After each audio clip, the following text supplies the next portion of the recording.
I'm Teresa. I'm here today with David Ort, author of the Canadian Craft Beer Cookbook. So David, why a whole cookbook based on cooking with beer?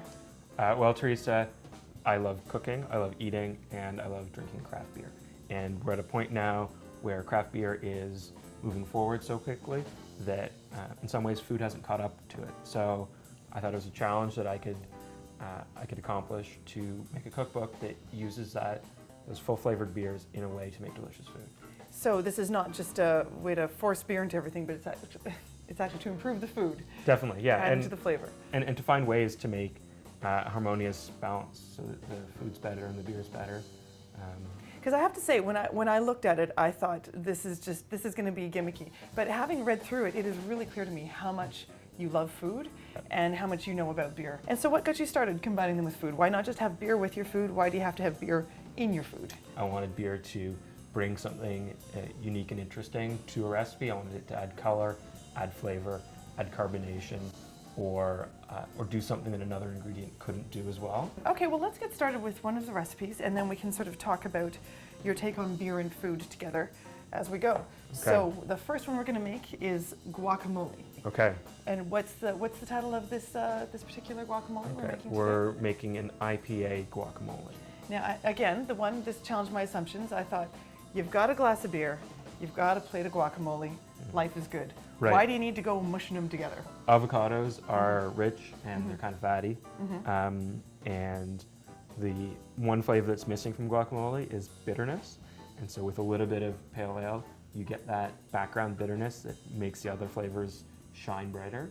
Okay, and so you've got avocado. Yep. You've got some spices here. You've got cayenne and cumin. Cayenne and cumin, lime juice, red onion. We've got grape tomatoes. See, now my other concern with this, and I was curious about it, is that it might be a little runny. I mean, just adding more liquid, because when I make guacamole, I don't tend to add liquid. So right. I wanted to see what the consistency of the beer was going to be. It's really just a tiny, tiny bit of beer going in there. And then the good news with that is if you're only using a tiny bit of beer, you have to drink the rest, right?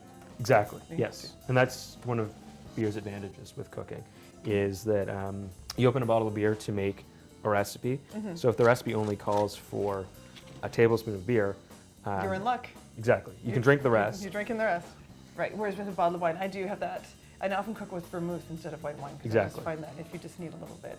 Yeah, but, on a Tuesday night, it's yeah, not necessarily worth opening a whole bottle of wine. Or the Wednesday morning is very rough if you do. So you're not using one of those fancy musher things. No, I'm not a unitasker kind of guy. You like just do it all by hand. Exactly. You don't have a special avocado musher. So that's the avocado and the lime juice in, and now we're adding red onion and the tomatoes. This is looking good. This is looking very chunky. I don't know why I was worried about there being too much liquid in there. Right. Now I'm just worried about the fact that we don't have tortilla chips. That's my biggest distress at this moment. Right.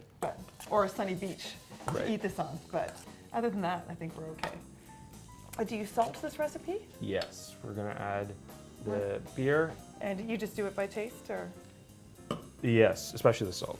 The recipe has a specific measure of beer that you can measure out.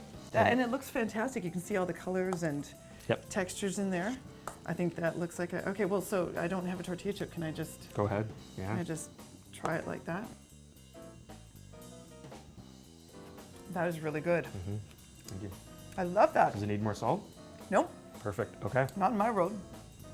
You're right, it really does do something to the butteriness of the avocado.